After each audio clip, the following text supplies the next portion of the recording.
going to give you a little public service announcement here in my Megan's Movement Minute episode for the love of DVRT. When you do your bird dog drags or your plank drags, lock your elbow. So what the heck am I actually talking about? One of the movements that we do here at Fitness Lying Down, one of the many movements that we do, is called a bird dog. So a couple episodes ago I talked about a dead bug. So the really cool thing about dead bugs and bird dogs is that they're very similar movements, they're just flipped over.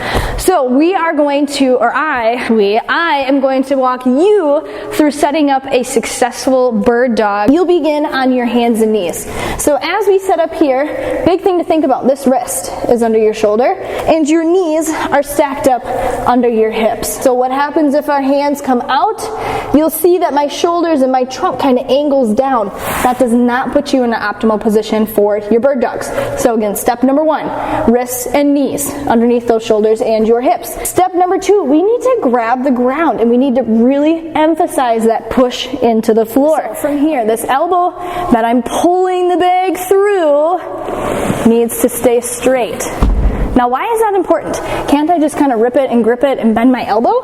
Because I've seen people do it here in the gym. Of course, we correct it. And I've seen people do it on social media also, where that elbow of that arm pulling the bag through, there's a kink in it, or that shoulder is coming up to the ear. Now, that is not an optimal bird dog. By keeping that arm nice and straight, we can use these lats, our latissimus dorsi. Again, you hear us talking about these muscles all the time because of how important and crucial it is in terms of core stability. So if we have a kink in our elbow, that means our shoulder is going to be doing more of the work and we're not channeling that lat. Does that mean if you've done bird dogs before with a bent elbow that you did them wrong and you did them bad?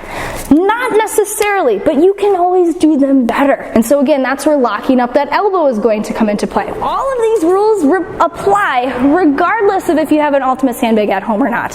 So again, still getting that successful setup and creating all that tension, and to be sure that we're engaging the right muscles at the right time to again make you better. Thank you for coming to my TED Talk. Now that we know better, let's go ahead and do better so we can all be better.